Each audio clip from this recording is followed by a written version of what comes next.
이번 시간에는 집안의 이상현상 및 대책을 설명드리도록 하겠습니다.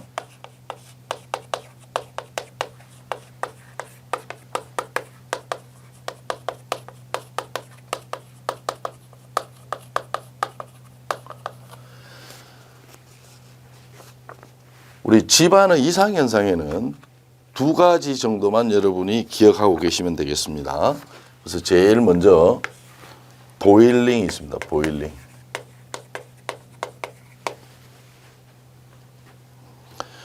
우리가 이 보일링이라는 것은 반드시 어느 집안이냐면 지하 수위가 높은 사질 집안을 굴착할 때 발생하는 것이 보일링이에요. 이 말이 중요합니다. 지하 수위가 높은 사질 집안 굴착할 때. 그래서 사질토 집안을 굴착 시 굴착부와 지하 수위 차가 있을 경우, 즉 그림을 그려보면 이렇게 돼서 이렇게 굴착을 한다고 봤을 때 지하 수위가 이렇게 높은 이런 말입니다. 그러면 굴착 저면과 지하 수위와의 높이 차이에 의한 뭐가 생기느냐면 수두압이 생깁니다. 이 수두압에 의해서 침투압이 발생하고 그 침투압에 의해서 물이 굴착 저면으로 솟아나면서 이 사질은 점착력이 없기 때문에 요 부분들이 솟아날 때 이 부분들이 뭐라 그럴까요? 이걸 액상화라 그래요. 액상화.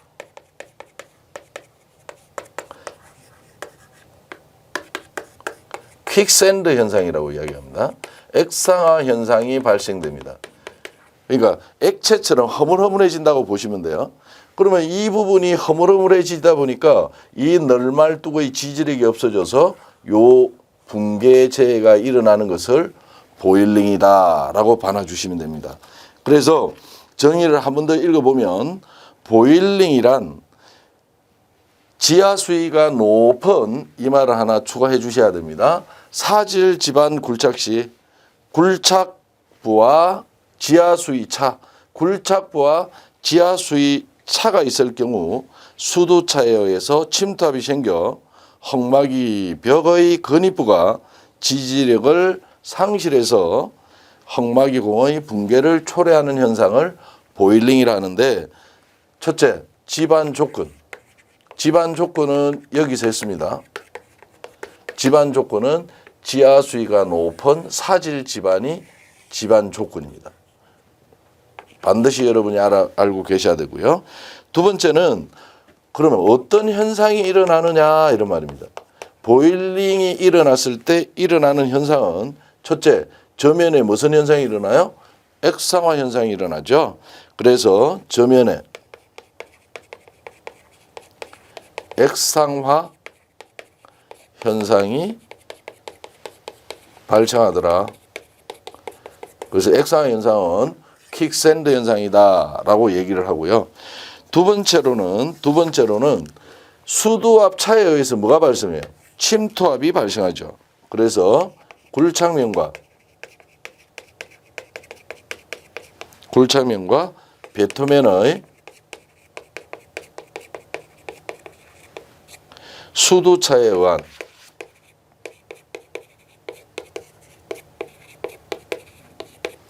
침투압이 발생하더라.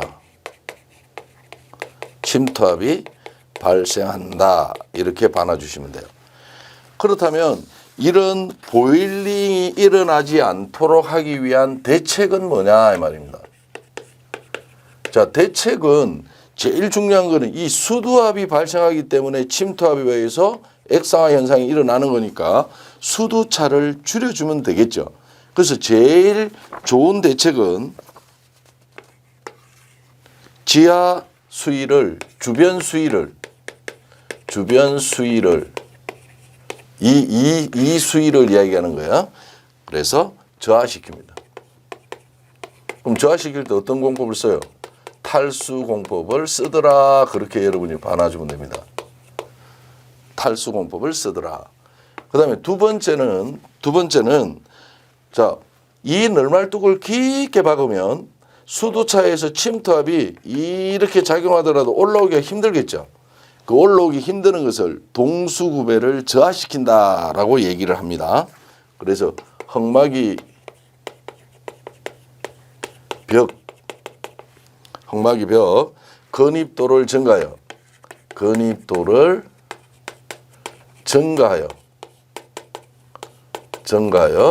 동수구배, 물이 높낮이에 따라 흘러갈 수 있는 기울기를 동수구배라 그래요. 동수구배를 저하시킬 것 이라면 되고요. 그 다음에 세 번째는 이 보일링 현상이 일어나면 무조건 붕괴 사고가 일어납니다. 그래서 반드시 작업을 중지해야만 합니다. 작업을 중지할 것. 그리고 파네널을 다시 원상 매립합니다. 그래서 네 번째는 굴착토를 즉시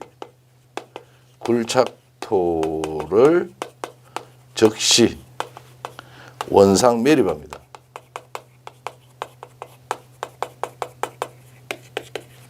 그래서 굴착토를 원상 매립하고요. 이 널말뚝의 길이를 연장시켜서 두들겨 박아서 깊게 박는다. 이걸 이야기하는 겁니다. 그래서 꼭 기억하셔야 될 게 보일링 현상이 일어나는 데 있어서 가장 좋은 예방 대책은 수위를 저하시키는 게 제일 좋고요. 그 다음에 헝막이 벽, 즉 널말뚝의 근입도를 증가시켜서 동수구배를 저하시킨다든지 아니면 그런 정상 현상이 일어나면 바로 작업을 중지하고 굴착도를 원상 매립한다더라. 그렇게 여러분이 알아놓고요. 그 다음에 이쪽으로 물이 올라오지 못하도록 하면 되겠죠. 그래서 콘 및 필터를 설치한다.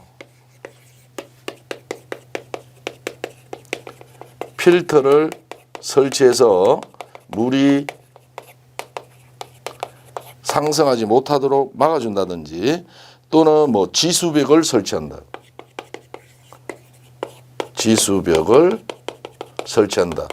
이 말 두 가지는 거의 같은 의미입니다. 그래서 보일링의 대책이다 이라면 요 4개 정도는 반드시 암기하시기 바랍니다. 그 다음 두 번째로 히빙 있습니다. 히빙. 자, 히빙이라는 것은요. 연약성 점토 지반을 굴착할 때 일어납니다. 연약성 점토 지반 굴착할 때 일어난다. 이게 제일 중요한 거예요. 그래서 보일링은 사질 지반, 히빙은 점토 지반. 이 말을 여러분이 꼭 기억하셔야 돼요. 그래서 이런 식으로 해놓으면 좋습니다. 점희가 만든 해사신문 사보 이라면 돼요. 점토 지반은 히빙, 사질 지반은 보일링 이래 놓으면 절대 잊어버리지 않습니다. 자, 그러면 히빙이라는 뭐냐? 굴착이 진행됨에 따라 헝막이 벽 뒤쪽 흙의 중량이 굴착부 바닥의 지지력 이상이 되면 헝막이 벽 근입 부분의 지반 이동이 발생하여 굴착부 저면이 솟아오르는 현상입니다. 이거는 그림으로 그려보면 이런 거예요. 굴착 저면이 이렇게 있으면 요렇게 돼서 자, 헝막이 벽 바깥쪽의 흙의 중량은 이렇게 아래로 누르는 모멘트가 생길 거예요. 아래로 누르는 모멘트. 흙파기 저면에 끄는 반대하는 흙의 모멘트가 생길 겁니다.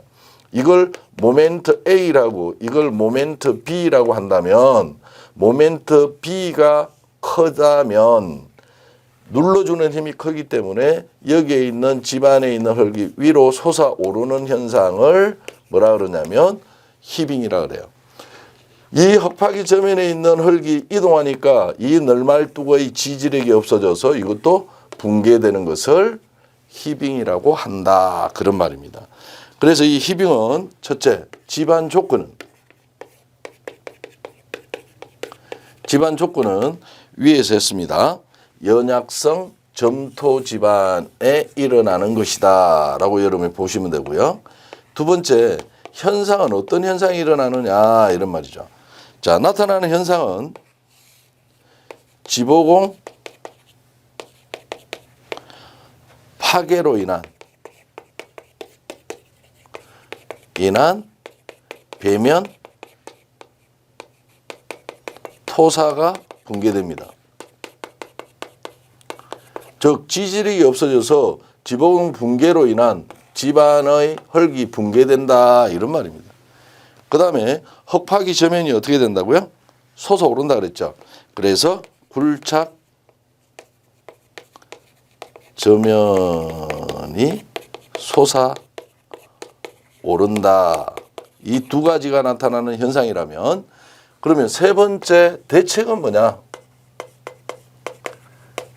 모멘트 B를 적게 하든지 모멘트 B를 적게 하든지 모멘트 A를 크게 해준다면 히빙은 안 일어나겠죠. 그래서 첫째, 굴착 주변의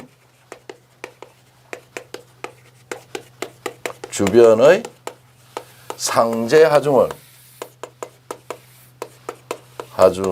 제거. 즉 굴착 주변에 상제되어 있는 하중이 있다면 이걸 제거하면 모멘트 B를 줄이는 대책이다 이런 말이죠. 그 다음에 두 번째는 시트 파일 등의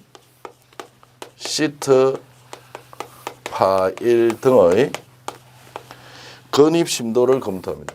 건입 심도를 검토한다. 검토해서 이게 적다면 깊게 박아주면 모멘트 B를 A를 증가시키는 대책이 되겠죠. 건입 심도를 검토해서 건입 길이를 길게 한다든지. 그 다음에 세 번째는 1.3m 이하로 굴착할 때, 즉 여기서 1.3m보다 아래를 얘기합니다. 1.3m 이하 굴착 시 무너지지 말도록 이게 뭐 되면 돼요? 버팀대를 대도 되겠죠? 그래서 굴착 시 버팀대를 설치한다. 설치. 그 다음에 네 번째는 버팀대를 설치했다면 버팀대 수시로, 그 다음 브래킷, 그 다음 흙막이를 점검해야 돼요. 점검하고, 그 다음 굴착 방식을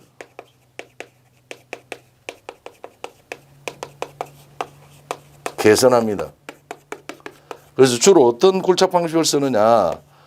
아일랜드 컷 공법을 씁니다. 아일랜드 컷 공법을 사용합니다. 이 아일랜드 컷 공법은 중앙부 기초 파기를 먼저 합니다. 이렇게 파내러 와요. 이렇게 해서 굴착을 하고요. 대신에 이만큼에 해당하는 흙을 남겨놓습니다. 그러니까 모멘트 A를 증가시키는 방법이죠. 그리고 난 다음에 여기에 지하 구조체를 만들고 지하 구조체를 이용해서 버팀대를 대고 그 다음에 외부흙을 굴착하는 방법. 그래서 중앙부 기초 파기를 하고 중앙부에서 가장자리 흙파기를 한다. 흙파기를 2번 하는 방법을 얘기합니다. 그다음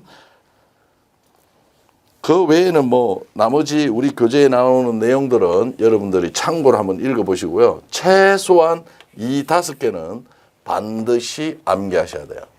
그래서 이번 시간에 시작한 보일링에서 집안 조건, 현상, 대책, 정의, 히빙에서 정의, 집안 조건, 현상, 대책, 이것만큼은 여러분들이 반드시 좀 암기를 하셔야만 합니다. 그 다음 공사 계획의 안정성.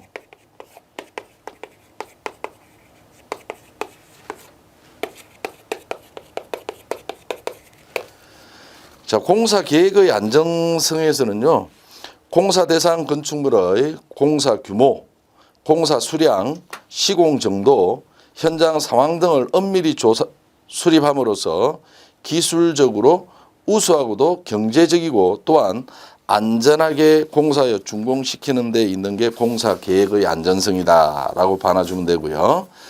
그래서 공사 환경 및 계획에서는 우리 여기에서는 뭐만 알고 있으면 되냐면요. 공사 계획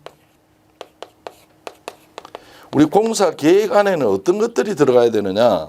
최우선적 공사 계획에는 어떤 것들이 들어가야 되느냐? 그래서 예산의 편성. 예산의 편성. 두 번째는 노무계획. 노무계획. 현장 근로자는 어떻게 투입할 건가? 그 다음에 세 번째는 현장에 사용하는 자재에 대한 계획은 자재계획. 그 다음에 네 번째는 하도급자는 어떻게 선정할 건가? 하도급자 선정에 관계되는 것. 그 다음에 다섯 번째는 가설공사계획. 보훈공사를 하기 위해서 설치하는 구조물을 가설구조물이라 하잖아요. 그래서 가설공사계획도 포함되어 있어야 됩니다. 그 다음에 여섯 번째는 현장 인원 편성.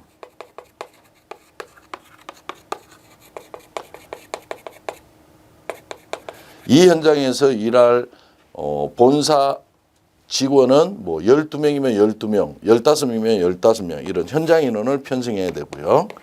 그 다음에 재해방지 대책. 재해방지 대책은 어떻게 할 건가. 그 다음에 마지막으로 공정표 작성이 들어갑니다. 이건 암기하시라는 게 아니라 공사 계획에 포함될 사항이 아닌 것은 하면 이런 내용들 외에 나오는 내용이 있다면 찾으실 수 있도록만 대비하시면 되겠습니다. 그 다음 우리가 봐놔 주셔야 될 게 안전관리 계획이라든지 건설재 예방 대책 이런 것들은 여러분이 안 보셔도 되고요. 그 다음에 이제 너무너무 중요한 이거는 반드시 암기를 하셔야 될 내용입니다. 건설공사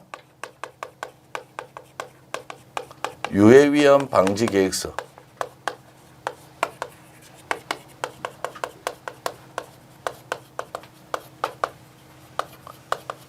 이 유해위험 방지 계획서라는 건요, 사전 안전성 평가 제도입니다.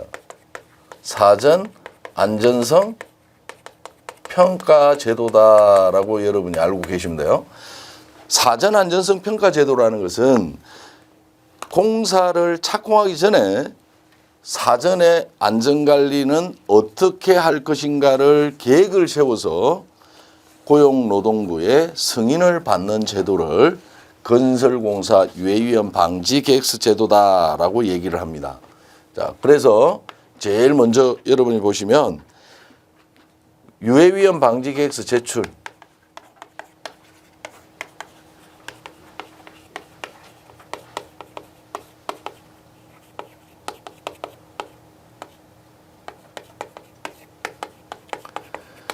자, 건설공사에 할 때 유해위험 방지 계획서 제출은요, 건설공사를 착공하려는 사업주는 유해위험 방지 계획서를 작성할 때 건설안전 분야의 자격 등 고용노동부령이 정하는 자격을 갖춘 자의 의견을 들어야 한다. 다만 대통령령으로 정하는 크기, 높이 등에 해당하는 건설공사를 착공하려는 경우에 해당하는 사업주 중 산업재해 발생률 등을 고려하여 고용노동부 령으로 정하는 기준에 해당하는 사업주는 유해위험 방지 계획서를 스스로 심사하고 그 심사 결과서를 작성하여 고용노동부 장관에게 제출하여야 한다. 해당 사업장에 갖추어 둡니다. 유해위험 방지 계획서는. 두 번째, 고용노동부 장관은 제출된 유해위험 방지 계획서를 고용노동부령으로 정하는 바에 따라 심사하여 그 결과를 사업주에게 서면으로 알려주어야만 합니다. 그래서 이후에 그 말이 나올 겁니다. 판정 결과, 적정, 조건부 적정, 부적정 이런 결과를 알려줘야 된다 이런 말이고요. 이 경우 근로자의 안전 및 보건의 유지 정진을 위해 필요하다고 인정할 경우에는 해당 작업 또는 건설공사를 중지시키거나 유해위험 방지 계획서를 명령할 것을 명할 수 있습니다. 그러나 공사 허가의 취소 이런 거는 할 수가 없다라는 걸 좀 봐놔줘야 돼요. 즉 공사를 중지하거나 또는 유해위험 방지 계획서 변경을 명할 수는 있지만 허가 자체를 취소할 수는 없다라고 여러분이 좀 기억하시고요. 세 번째, 유해위험 방지 계획서에 대한 심사를 받은 사업주는 고용노동부령으로 정하는 바에 따라 유해위험 방지 계획서의 이행에 관하여 고용노동부 장관의 확인을 받아야 한다. 이것도 이후에 확인 사항이 나올 겁니다. 그다음에 네 번째, 제조업의 경우, 이거는 이제 별표를 하나를 할게요. 제조업의 경우,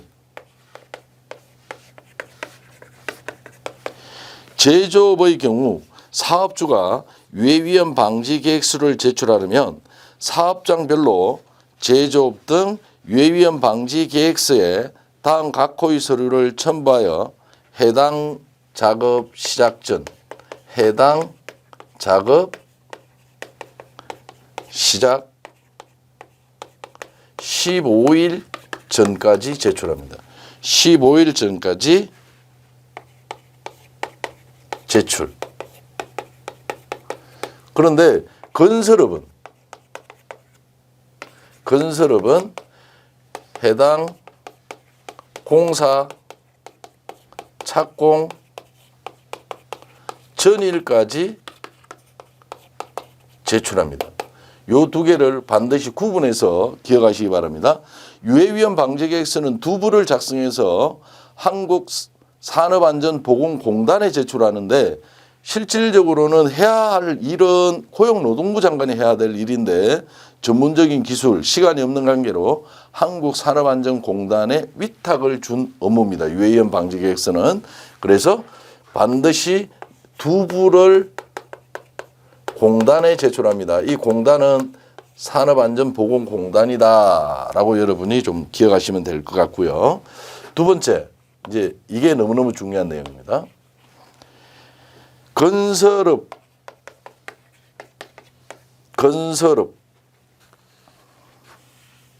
그냥 이렇게 이야기할게요. 유해위험 방지계획서 제출 대상 건설업이라고 할게요. 우리 교재에서는 건설업 중 유해위험 방지계획서 제출 대상 공사의 규모라고 이야기했습니다. 그래서 제출 대상 건설업의 공사의 규모 이렇게 할까요? 공사의 규모는 반드시 이것만큼은 좀 암기하시기 바랍니다. 숫자라든지 이런 것들을 꼭 좀 암기하셨으면 좋겠습니다. 그래서 다음의 어느 하나에 해당하는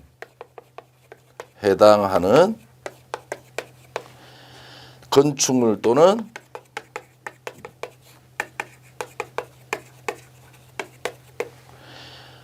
시설 등의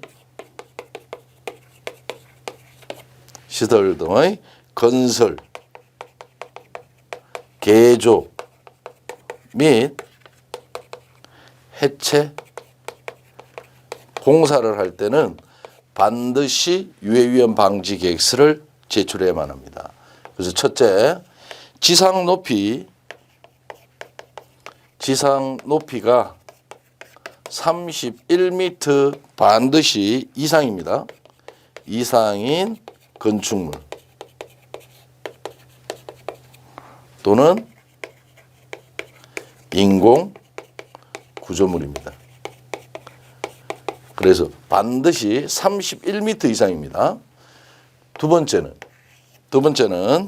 연면적. 여기서 연면적이라는 것은 각층 바닥 면적의 합을 이야기합니다. 그래서 연면적 3만 제곱미터 이상인 건축물. 각층 바닥 면적의 합이 3만 제곱미터 이상인 건축물은 무조건 유해위험 방지 계획서를 제출해야 된다. 그런 말이고요. 그 다음에 이 내용이 많으니까 오른쪽으로 옮겨서 디귿. 연면적 5천 제곱미터. 연면적 5천 제곱미터 이상인 시설.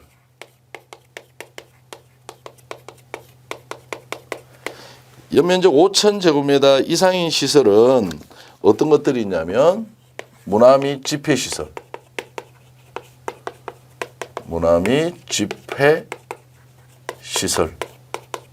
즉 연면적 5,000제곱미터 이상인 문화 및 집회시설 이런 말입니다. 그래서 여기에도 여러분 빠지는 거는 좀 기억하셔야 돼요. 전시장이나 동식물은 제외합니다. 동식물은 제외. 이 말을 좀 기억하셔야 돼요. 그 다음에 두 번째는 판매시설. 판매시설, 운수시설. 운수시설. 그래서 이 운수시설에서도 고속철도의 역사 및 집 배송시설, 시설 제외합니다. 그 다음에 세 번째는 종교시설이 있습니다. 종교시설도 건물 층수가 높은 것들이 많이 있으니까. 그 다음에 네 번째는 의료시설 중 다 들어가는 게 아니라 종합병원만 들어갑니다. 의료시설 중 종합병원. 그 다음 숙박시설 중 관광 숙박시설.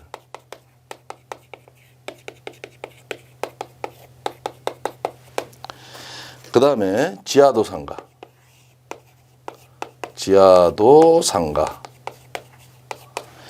그 다음에 냉장 창고시설.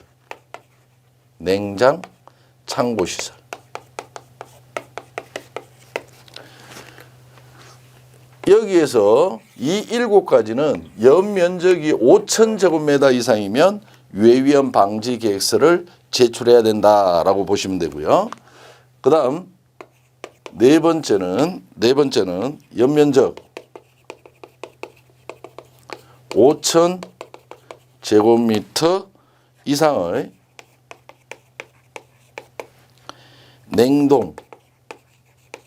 냉장창고 시설의 설비공사 및 단열공사.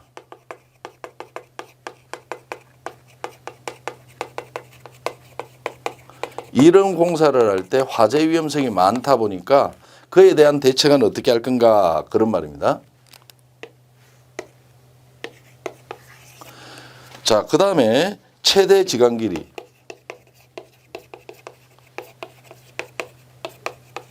50m 이상인 교량 건설공사. 그래서 최대 지간 길이가 50m 이상이다. 이 말도 여러분이 꼭 알아놔 줘야 되고요. 그 다음에 터널은 길이에 상관없이 터널은 공사를 했다면 무조건 내야 됩니다. 터널 건설 등의 공사. 그 다음 다목적 댐, 발전용 댐, 저수용량 2천만 톤, 이 숫자를 여러분이 좀 꼭 기억하셔야 됩니다. 저수용량 2천만 톤 이상의 용수 전용 댐,